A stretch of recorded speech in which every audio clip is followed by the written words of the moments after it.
Hello everyone, I hope आपने 2024 का UPSC का प्रीलिम्स का पेपर देखा ही होगा और इस बार ज्योग्राफी का वेटेज काफ़ी ज़्यादा बड़ा है। 17 to 18 क्वेश्चंस आए हैं।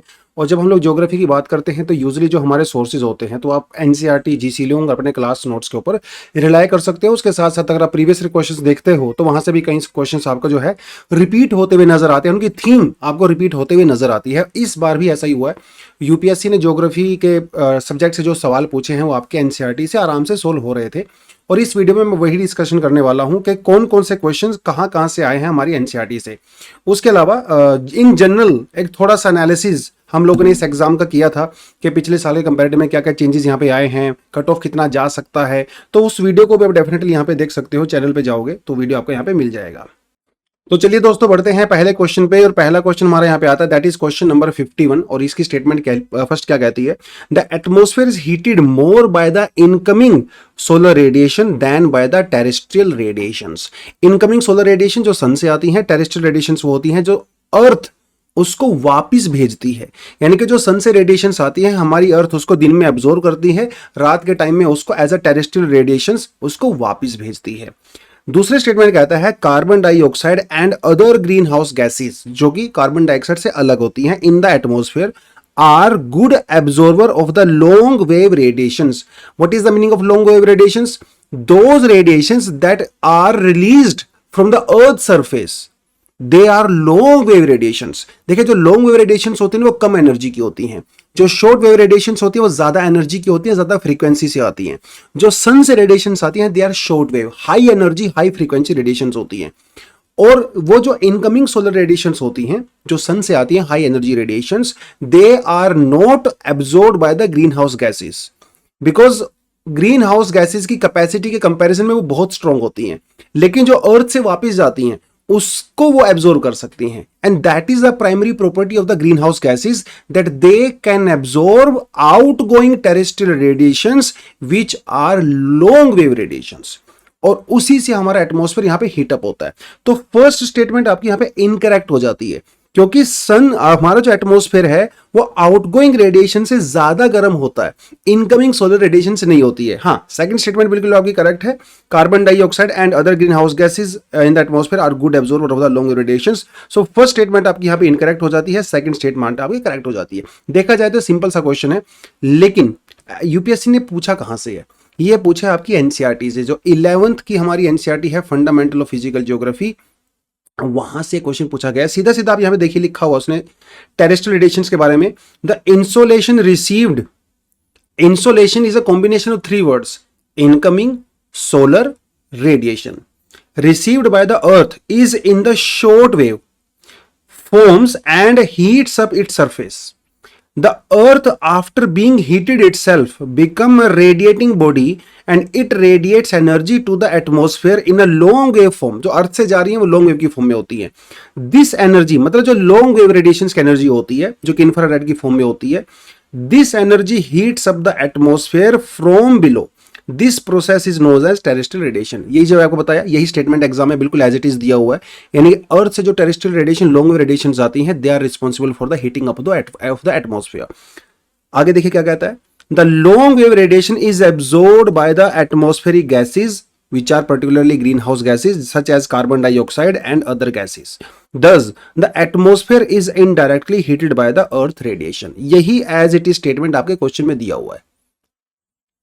एटमॉस्फेयर इनकमिंग सोलर रेडिएशन से हीटअप नहीं होता है, आउटगोइंग टेरेस्ट्रियल रेडिएशन से होता है। ग्रीन हाउस गैसेज उसको एब्जॉर्ब करती हैं डायरेक्टली। ये क्वेश्चन आपका एनसीईआरटी से इजीली सोल्व हो रहा था। तो ये इंपॉर्टेंस आपकी एनसीईआरटी का है। डायरेक्ट स्टेटमेंट, और भी अगर आप देखोगे और भी डायरेक्ट स्टेटमेंट वाले क्वेश्चन पूछे हुए हैं। ये गैसेस के बारे में जो है, कार्बन डाइऑक्साइड का जो मैंने आपको बता ही दिया है, ये बेसिकली पूरा दिया हुआ है कि कैसे वो ग्रीन हाउस गैसेस को absorb green house gases outgoing radiations को एब्जॉर्ब करती है, ऑल दैट। चलिए थोड़ा आगे बढ़े। नेक्स्ट जो क्वेश्चन मैं यहाँ पे लेने वाला हूं, that is going to be question number 52। And question क्या कहता है? स्टेटमेंट 1 कहता है, thickness of the atmosphere at the equator is much greater as compare to poles. और अगर आपने थोड़ा सा एटमॉस्फेयर का स्ट्रक्चर पढ़ा होगा तो आपने वहां पे देखा ही होगा कि हमारा जो ट्रोपोस्फेयर होता है वो इक्वेटर के ऊपर इट इज अराउंड 18 किलोमीटर और सरफेस पोल्स के ऊपर this is around 8 kilometre. Second statement कहता है, at the equator at the equator, heat is transported to the greater height by strong convectional current. When surface is heated up, तो जो air होती है surface के आसपास, that also gets heated up. और जब एयर गर्म होती है, हीटअप होती है, तो वो एक्सपेंड करती है, वो लाइट हो जाती है और वो राइज करती है. तो वो जो एयर राइज करती है उसको बोलते हैं कन्वेक्शन करंट्स. ठीक है, ये कन्वेक्शन की फॉर्म में ऊपर की तरफ जाता है. यही स्टेटमेंट आपके एनसीईआरटी से इन्होंने एज इट इज यहां से उठाई हुई है, आप ये देख सकते हैं. ये भी 11th स्टैंडर्ड के एनसीईआरटी से सवाल उठाया गया है. क्या कहता है? The air on being heated, second statement जो आपसे पूछी थी, becomes light and rises up in as in a convection currents. Surface heat up होगा, जो सरफेस के आसपास में एयर होती है वो भी हीटअप होगी. हीटअप होने के बाद वो कन्वेक्शन करंट की फॉर्म में राइज करती है. As it rises it expands and loses heat and consequently the condensation takes place and the cumulonimbus clouds are formed. Basically जब वो ऊपर की तरफ जाएगी कंडेंसेशन होगा और क्लाउड फॉर्मेशन होगा. ये आपके सेकंड स्टेटमेंट दिया हुआ था. दूसरा क्या कहता है? First statement, the troposphere is the lower most layer of the atmosphere. Its average height is 13 kilometer and extends roughly to a height of 8 kilometer near the poles and about 8 kilometer at the equator. Thickness of the troposphere is greater at the equator because heat is transported to the great height by the strong convection. ये बिल्कुल statement as it is आपके exam में उठा के दे दिया इन्होंने. Question को पढ़ोगे ना, बिल्कुल सेम स्टेटमेंट है. Heat at the equator, heat is transported to the great heights by the strong convection current. Direct question from the statement, as it is statement को कॉपी पेस्ट किया गया है. Right? The thickness of the atmosphere at the equator is much greater. बिल्कुल, absolutely, बिल्कुल सही statement है. At the equator heat is transmit to the great height, बिल्कुल सही बात है. दोनों ही स्टेटमेंट यहां पे करेक्ट हो जाती हैं. और स्टेटमेंट जो 2 है वो स्टेटमेंट 1 का डायरेक्ट एक्सप्लेनेशन है, उसको वो जस्टिफाई करता है. क्वेश्चन नंबर 53 क्या कहता है? Pyroclastic debris, ash and dust, nitrogen compound, sulfur compounds. How many of the above are the product of volcanic eruption? Only 1, only 2, only 3, only 4. ये क्वेश्चन डायरेक्टली एनसीईआरटी से नहीं है, लेकिन अगर अपने एनसीईआरटी में जीसी लियोंग में वोल्केनिज्म वाला चैप्टर पढ़ा हुआ है, वोल्केनिज्म वाला चैप्टर अगर पढ़ा है तो वहां से आपको बिल्कुल आसानी से पता चल सकता है that material in the upper mantle portion is called magma, which is the referred to as lava. The material that reaches the ground includes lava flow, pyroclastic debris, volcanic bombs, ash, dust and different kind of gases such as the compound of nitrogen, sulfur. और आपने ये भी पढ़ा होगा कि जो volcanic eruption होता है दैट में लीड टू एसिड रेन. तो वो जो एसिड रेन की बात करता है वो किसकी चीज की बात कर रहा है? वो बात कर रहा है नाइट्रिक एसिड की बात करता है. वो सल्फ्यूरिक एसिड की बात करता है. तो सल्फ्यूरिक एसिड कहां से बनेगा? जब सल्फर कंपाउंड होंगे. नाइट्रिक एसिड कहां से बनेगा? जब नाइट्रोजन कंपाउंड्स होंगे. और ऐश और डस्ट तो उसके अंदर होता ही है. पायरोक्लास्टिक डेब्री उसके अंदर होता है. तो पायरोक्लास्टिक डेब्री बेसिकली क्या होता है? जो हमारी सोयल होती है, जो छोटी छोटी रॉक्स होती हैं, वो जो मेल्ट हो जाती हैं, उसे हम लोग पायरोक्लास्टिक मटेरियल का रूप दे देते हैं. जो नीचे से छोटी छोटी रॉक्स आती हैं उसको हम बोल देते हैं. तो यस, वोल्केनिक इरप्शन से ये चारों चीजें रिलीज होती हैं और हमारे एटमॉस्फेयर का पार्ट बन जाती हैं. आगे बढ़े. Next question is directly coming from the NCERT. 11th के एनसीईआरटी से फंडामेंटल फिजिकल ज्योग्राफी से सवाल आया है. कहता है which of the following is are correct inferences from the isothermal maps in the month of January. 11th standard के NCERT में ये डायग्राम आपको यहां पे दिया हुआ है. The distribution of the surface air temperature in the month of January.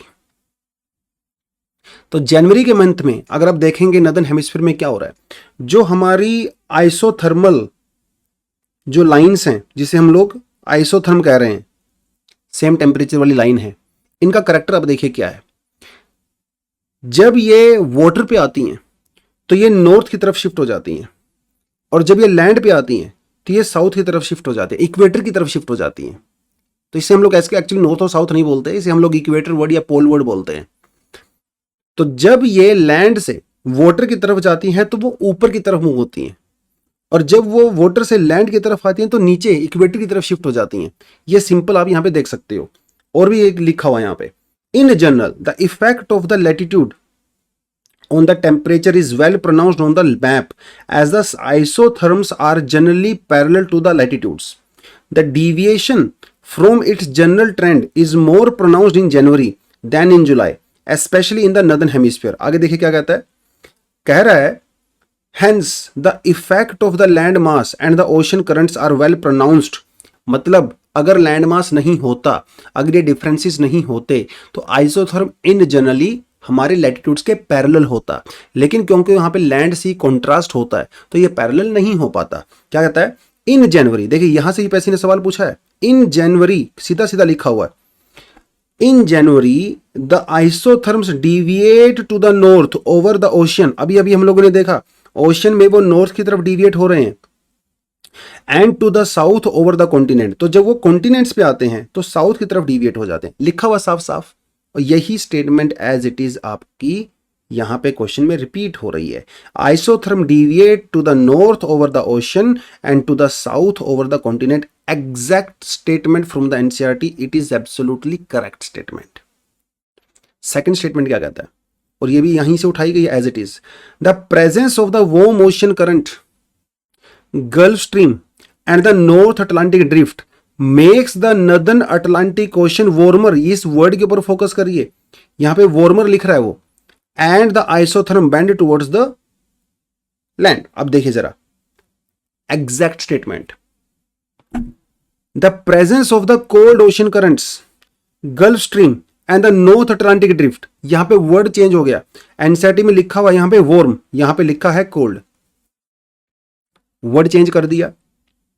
Makes the North Atlantic ocean colder, NCERT में क्या लिखा हुआ है, वार्मर, अगेन दोबारा से वर्ड चेंज कर दिया, तो ये स्टेटमेंट आपकी इनकरेक्ट हो गई।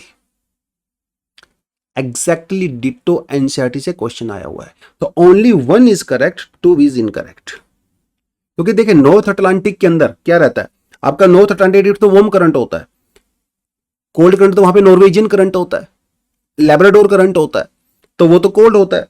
अब ये क्या कहता है, देखिए नॉर्थ अटलांटिक ओशन के अंदर हमारे ज्यादातर क्या चलते हैं, वार्म करंट चलते हैं, जो गल्फ स्ट्रीम है वो भी वार्म होती है, कोल्ड तो नहीं होता है। तो इन्होंने बिल्कुल इन्फॉर्मेशन ही गलत दे दिया, यहाँ पे अपोजिट स्टेटमेंट दे दिया है, तो ये स्टेटमेंट आपके यहाँ पे इनकरेक्ट हो जाती है। My point is question is directly coming from the NCERT, right.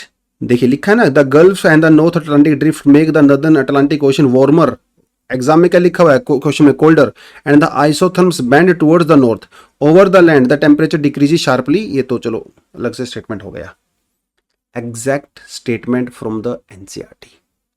थोड़ा आगे बढ़े, next question, with reference to the Himalayan rivers joining the Ganga downward in the Prayagraj from west to east, which one of the following sequence is correct.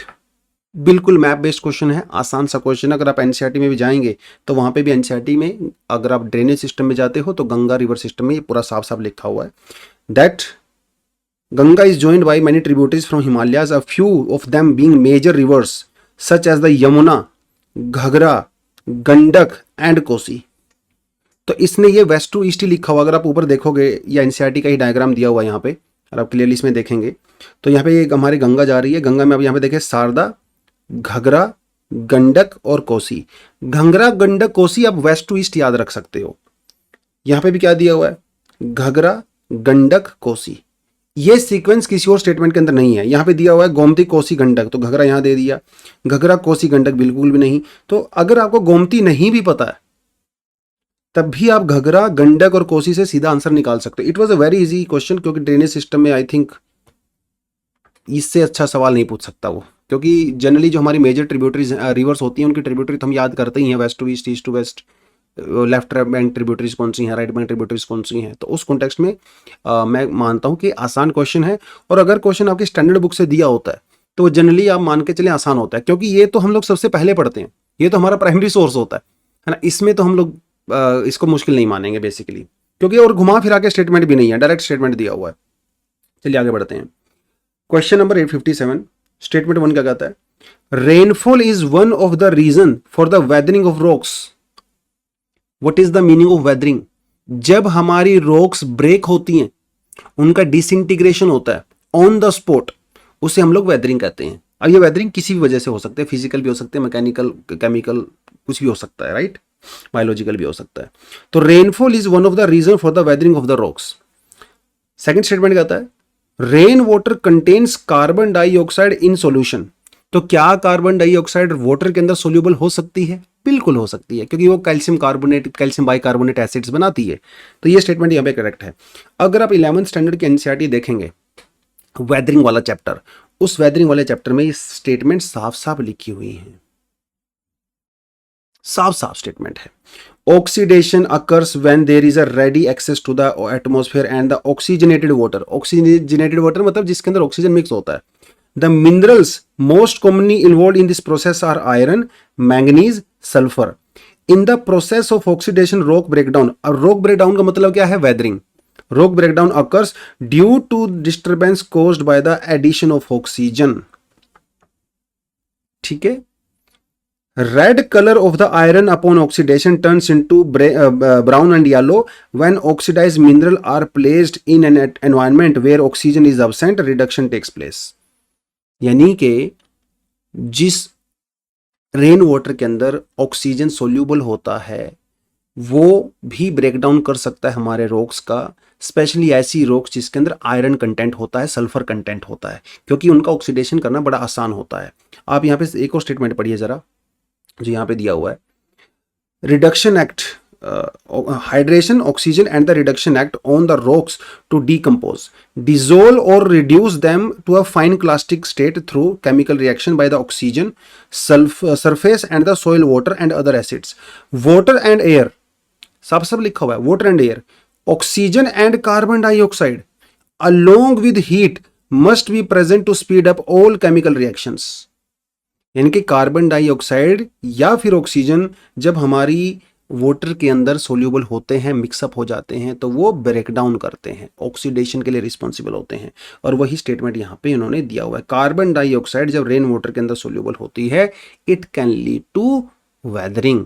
और rain water fall जो है वो खुद भी weathering करता है। देखिए, रेन जो ड्रॉप होता है ना, बारिश का जो ड्रॉप होता है, जो वाटर ड्रॉप होता है, उसकी खुद ही बहुत पावर होती है। जब वो रॉक के सरफेस को हिट करता है ना, उसको ब्रेक करने की वो उसके अंदर जो है कैपेसिटी होती है। Over a period of time जब काफी ज्यादा रेनफॉल हो जाता है तो उसको ब्रेक डाउन कर सकता है। तो यस, ये स्टेटमेंट आपको यहाँ पे करेक्ट है और ये स्टेटमेंट भी आपकी यहाँ पे करेक्ट है। तो दोनों ही स्टेटमेंट यहाँ पे आपको करेक्ट नजर आती हैं।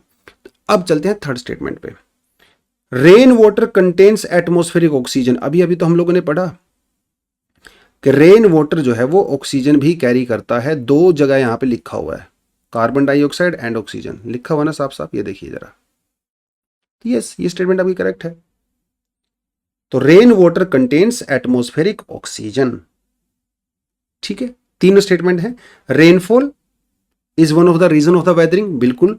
Rain water contains carbon dioxide, yes. Rain water contains atmospheric oxygen, yes. तीनों ही स्टेटमेंट यहां पे आपकी करेक्ट है। तो क्या कहता है वो देखिए, both statement 2 and 3 are correct and both of them explain the statement number 1। ठीक है, तो रेन वाटर के अंदर कार्बन डाइऑक्साइड होती है और रेन वाटर के अंदर ऑक्सीजन होती है, दोनों ही वेदरिंग के लिए रिस्पॉन्सिबल होता है। और ये स्टेटमेंट यहाँ पे इन्होंने साफ साफ सिंपल शब्दों में लिखा हुआ है। राइट, क्या लिखा हुआ है? Water and air, oxygen and carbon dioxide इसके अंदर मिक्स होती है, along with heat must be present to speed up the chemical reaction. और इसी केमिकल रिएक्शन से आपकी वेदरिंग होती है, जो कि रेन वाटर के अंदर के थ्रू होती है। तो पहली दो स्टेटमेंट फर्स्ट स्टेटमेंट को जस्टिफाई कर रही हैं। Right, simple NCERT based question. आगे चलें, नेक्स्ट क्वेश्चन है question number 60। Consider the following information. Region, name of the mountain range, type of the mountain. Usually exam में ट्रेंड ये देखा गया था कि जब भी टेबल टाइप के क्वेश्चंस आते हैं तो हमेशा 2 कॉलम होते हैं। इस बार उन्होंने जो थोड़ा सा एक और कॉलम ऐड कर दिया, तो थोड़ा इससे डिफिकल्टी लेवल हल्का सा बढ़ गया, क्योंकि now you need to gather more information about the question. लेकिन क्वेश्चन एनसीईआरटी बेस्ड है। अगर आप एनसीईआरटी में जाएंगे और ये 7th और 8th एनसीईआरटी दोनों में दिया हुआ है, जहां पे हम लोग डिफरेंट टाइप ऑफ माउंटेन्स पढ़ते हैं। देखिए, साफ साफ लिखा हुआ है हमारे पास 3 तरह की माउंटेन होती हैं, fold mountain, block mountain and the volcanic mountains. और इसके नाम भी लिखे हुए हैं, देखिए जरा। Aravalli range in India is one of the oldest fold mountain. साथ साथ 2 और नाम दिए हुए हैं, Appalachian mountain in North America and the Ural mountain in Russia. They are also fold mountain but they are very very old fold mountains. और यहां पे दिया हुआ ना, देखिए जरा, Appalachian mountain, North America, fold mountain, exactly from the NCERT. ये statement आपकी करेक्ट हो गया। यस। उसके अलावा देखिए जरा, आगे बढ़े थोड़ा सा, क्या कहता है देखिए जरा, इधर ब्लॉक माउंटेन की बात करता है वो। यहां पे इसने एग्जांपल दिए हुए हैं ब्लॉक माउंटेन का। राइन वैली एंड द वोसगाज mountain in Europe are example of such mountain. तो यानी कि जो वोसगाज माउंटेन है वो क्या है, वो ब्लॉक माउंटेन का एग्जांपल है। क्या यहाँ पे वोसगाज दिया हुआ है? बिल्कुल दिया हुआ है। तो वोसगाज जो है, पहली बात तो वो यूरोप में इन्होंने बताया है, सेंट्रल एशिया में नहीं है। अगर चलिए इसको आप मान के चल भी तो, लेकिन ये तो ब्लॉक माउंटेन का एग्जांपल है, तो ये तो आपकी इनकरेक्ट हो गया। एल्प्स जो हमारी यूरोप के अंदर है, लेकिन वो तो फोल्ड माउंटेन है, ब्लॉक माउंटेन तो नहीं है, राइट। तो वोसगाज है ब्लॉक माउंटेन, स्टेटमेंट इनकरेक्ट हो गया। एल्प्स है फोल्ड माउंटेन, स्टेटमेंट इनकरेक्ट हो गया। अपल्चन है फोल्ड माउंटेन, नॉर्थ अमेरिका में, बिल्कुल करेक्ट। एंडीज जो कि साउथ अमेरिका में है, फोल्ड माउंटेन है, आंसर इज करेक्ट। स्टेटमेंट आपके एनसीईआरटी से ही उठाया गया है और एनसीईआरटी में ही इसका आंसर भी दिया हुआ है। इजी। तो यहां पे क्या हो गया, ओनली 2 ऑप्शंस आर करेक्ट। ठीक है जी, चलिए थोड़ा आगे बढ़ें। नेक्स्ट जो अपने पास क्वेश्चन आता है, that is question number 72। With reference to water vapour which of the following statements are correct. Statement 1 कहता है इट इज अ गैस। तो water vapour is a gas, water vapour is not liquid. The amount of which decreases with altitude, मतलब जैसे जैसे आप height में ऊपर की तरफ जाते हो वाटर वेपर कम होता रहता है। देखिए वाटर वेपर डिपेंड करता है इवेपोरेशन के ऊपर, जितना ज्यादा इवेपोरेशन होगा उतनी ही ज्यादा वाटर वेपर होगा। इवेपोरेशन डिपेंड करता है हीट के ऊपर, टेम्परेचर के ऊपर, जितना ज्यादा टेम्परेचर होगा उतना ही ज्यादा इवेपोरेशन, उतना ही ज्यादा वाटर वेपर। अब अगर आप देखें, at the bottom of a mountain temperature is going to be high, as you go up over the mountain altitudinally when you rise temperature reduces leads to less evaporation means less amount of water vapor present in the atmosphere। तो जैसे जैसे आप height पे जाते हो water vapour कम होता है। Its percentage is maximum at the poles. अरे पोल्स पे तो एक्सट्रीम कोल्ड होता है ना, तो जब एक्सट्रीम कोल्ड होगा वहां पे तो इवेपोरेशन थोड़ी ही होगा। तो ये स्टेटमेंट आपकी इनकरेक्ट हो गया। तो ओनली 1 स्टेटमेंट इज करेक्ट। अब ये स्टेटमेंट एग्जैक्टली आपकी एनसीईआरटी में भी दिया हुआ है। Again 11th standard NCERT, water vapour is also a variable gas.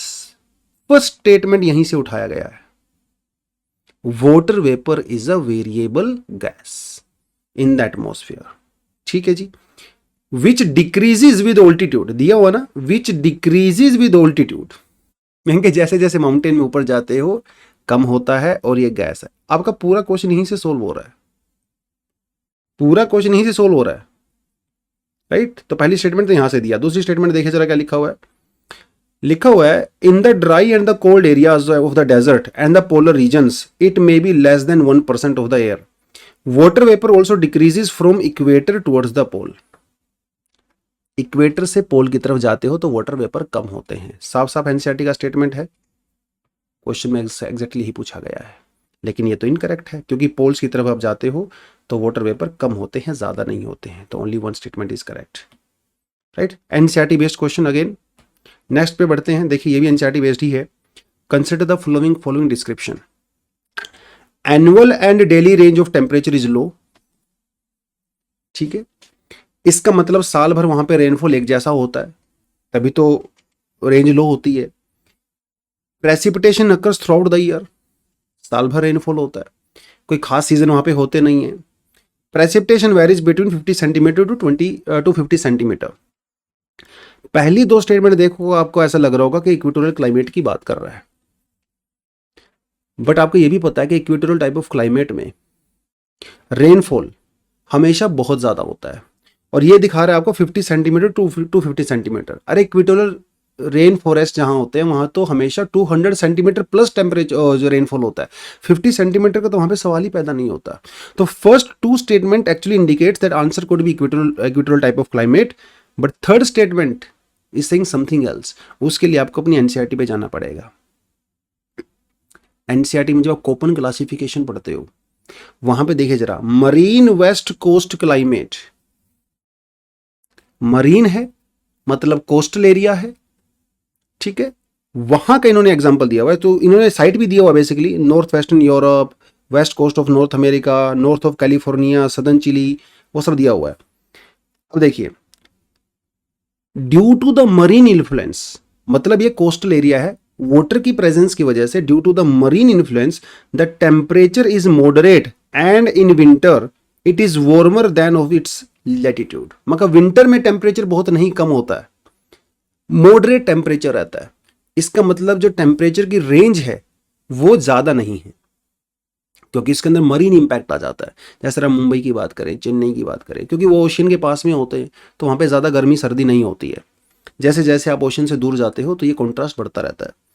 The mean temperature in summer months range from 15 to 20 centimetre and in winter 4 degree to 10 degree, तो ज्यादा वेरिएशन है नहीं। The annual and the daily ranges of the temperature are small, साफ साफ statement दिया हुआ है question के अंदर, annual and daily range of temperature are small. Precipitation occurs throughout the year, ये भी स्टेटमेंट में दिया हुआ है, सेकंड स्टेटमेंट था। Precipitation varies from 50 to 250 centimetre, तीनों ही स्टेटमेंट एग्जैक्टली दिया हुआ है। Annual daily range temperature is low, annual daily temperature is low, precipitation occurs throughout the year, precipitation occurs throughout the year, precipitation varies between 50 to 50 exactly copy paste statement है, मेहनत ही नहीं किया paper बनाने में। तीनों statement correct है। इसका मतलब marine west coast climate, marine west coast climate आपका डी आंसर यहां पे हो जाता है। क्वेश्चन नंबर 74 देखिए जरा क्या कह रहा है। With reference to the Coriolis force which of the following statements are correct? It increases with increase in the wind velocity, बिल्कुल।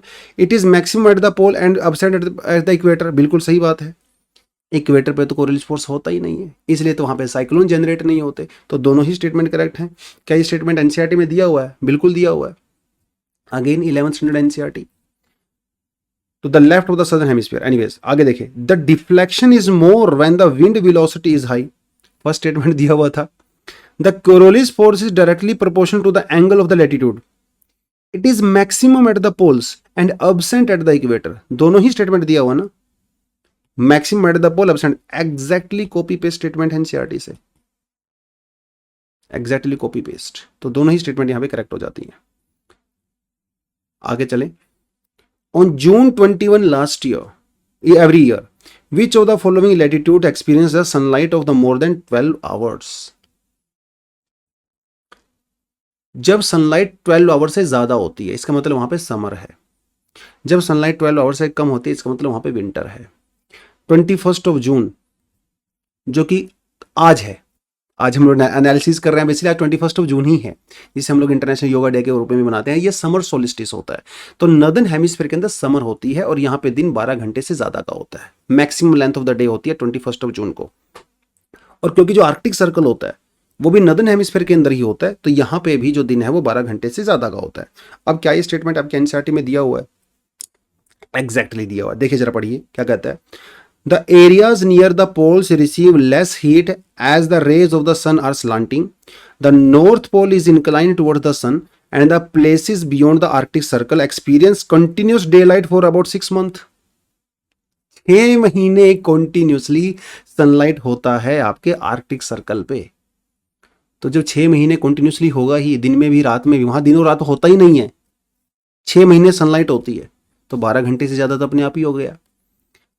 कहता है northern hemisphere is getting light from the sun, it is summer in the region north of the equator, the longest day and the shortest night at the these places is 21 June, this is called summer solstice. दोनों ही statement दिया हुआ है NCERT में कि Arctic circle पे 6 महीने तक सनलाइट होती है, तो 12 घंटे से ज्यादा तो अपने आप ही हो गया। और क्योंकि 21 जून को ट्रॉपिक ऑफ कैंसर के ऊपर सन होता है वर्टिकली, यहाँ पे मैक्सिमम लेंथ जो कि समर सोलिस्टिस होती है, दोनों ही स्टेटमेंट यहाँ पे आपकी ये करेक्ट नजर आती हैं। तो ये कहाँ है आपका? Tropic of Cancer, Arctic Circle 2 and 4, exactly 2 and 4। Simple question था, साधारण सा क्वेश्चन था। आगे बढ़े। The total fertility rate of economy is defined as, ये इसका आंसर आपको दो जगह पे मिलेगा एनसीईआरटी में।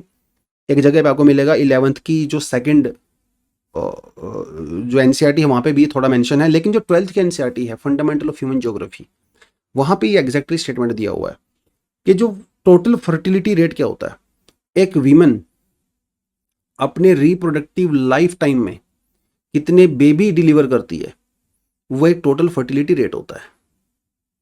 ठीक है, जो कि अगर 2.1 होता है तो ये एक हमारी एक जो पॉपुलेशन जो बैलेंस होता है वो 2.1 पे होता है, रिप्लेसमेंट रेट इसको बोलते हैं। अब स्टेटमेंट है, पढ़िए अब क्या कह रहा है वो। The number of children born per 1000 in the particular year, the number of the children born to couple in their life time. ठीक है, लाइफ टाइम तो कोई बच्चे पैदा नहीं कर सकता। ठीक है, तो ये तो स्टेटमेंट ऐसे एक्सट्रीम हो गया। The birth rate minus the death rate, birth rate minus the death rate क्या होता है, ये क्रूड बर्थ रेट हो गया जिसमें से आपने डेथ में जो है माइनस कर दिया, इसमें फर्टिलिटी रेट वाला कोई सीन नहीं है। The average number of live birth a woman would have by the end of her child bearing age, जब तक वो बच्चे पैदा कर सकते हैं रिप्रोडक्टिव एज में, वो कितने बेबी पैदा करती है, that is the meaning of total fertility rate. ठीक है, बहुत सारा न्यूज़ में रहता है क्योंकि अभी जो हमारा पीरियोडिक लेबर फोर्स सर्वे हुआ था और उससे पहले जो फैमिली हेल्थ सर्वे हुआ था, दोनों में ये देखा गया है कि इंडिया का जो टोटल फर्टिलिटी रेट है वो रिप्लेसमेंट लेवल से भी नीचे आ चुका है, 2.0 हो चुका है। कुछ स्टेट्स को छोड़ के, जिसमें मेघालय, उत्तर प्रदेश, बिहार, इन कुछ स्टेट्स को छोड़ के जहाँ पे अभी भी काफ़ी ज़्यादा है, अराउंड 3 है, इंडिया में टोटल फर्टिलिटी रेट काफ़ी कम हो चुका है। ये क्वेश्चन आपके डायरेक्टली आपकी बुक्स जो कि स्टैंडर्ड बुक्स हैं, एनसीईआरटी, जीसी लियोंग और आपके क्लास नोट्स, मैं तो कहूँगा क्लास नोट्स भी यहाँ पे तो देखने की जरूरत नहीं थी। आपके सिंपली एनसीईआरटी ठीक ठाक से पढ़ा, सेल्फ स्टडी करके आप आराम से आंसर यहाँ पे निकाल दे रहे थे। यही ट्रेंड आपको यूजली पिछले साल भी देखने को मिला था। तो ज्योग्राफी के जब भी क्वेश्चन आप देखेंगे उठा के जो कि करंट अफेयर बेस्ड नहीं है, देखिए जो आईआर बेस्ड होते हैं, मैप बेस्ड होते हैं, उसकी मैं बात नहीं कर रहा हूँ, वो मैंने यहाँ पे नहीं लिए हैं, उसको मैं करंट अफेयर वाले में सेक्शन में करवाऊंगा आपको, नेक्स्ट वीडियो जो आएगा। लेकिन जो स्टैटिक पोर्शन है ज्योग्राफी का, हमेशा 99.9% ऑफ टाइम्स आप अपने 3 सोर्सेज के ऊपर रिलाय कर सकते हो, NCERT, GC Leong, class notes. और अगर आप करंट अफेयर को ऐड करते हो तो फिर आपका मैप वर्क भी करंट अफेयर में आ जाता है, जो कि आईआर बेस्ड क्वेश्चन आपसे एग्जाम में पूछे जाते हैं, वो मैं आपको करंट अफेयर में करवाऊंगा। तो इस सेशन को हम लोग यहीं पे एंड करते हैं, लेकिन अब मेरे ख्याल से अभी आपको करंट अफेयर की रेलेवेंस डेफिनेटली आपको यहाँ पे समझ में आ गई होगी कि करंट अफेयर कितना ज़्यादा इंपॉर्टेंट है और अपनी स्टैटिक पोर्शन के ऊपर, जो फंडामेंटल पोर्शन है उसके ऊपर फोकस करना कितना ज़रूरी है। तो पहले अपना फाउंडेशन स्ट्रॉन्ग रखें, ठीक है, उसको स्ट्रॉन्ग करोगे ना, बाकी चीज़ें अपने आप लाइन अप हो जाती हैं। तो इस वीडियो को यहीं पे एंड करता हूँ। अगर ठीक ठाक वीडियो लगी है तो इसको, चैनल को सब्सक्राइब करें, क्योंकि फ्यूचर में ऐसी वीडियो मैं लेके आता रहूँगा, और दोस्तों के साथ शेयर भी करें। थैंक यू, जय हिंद।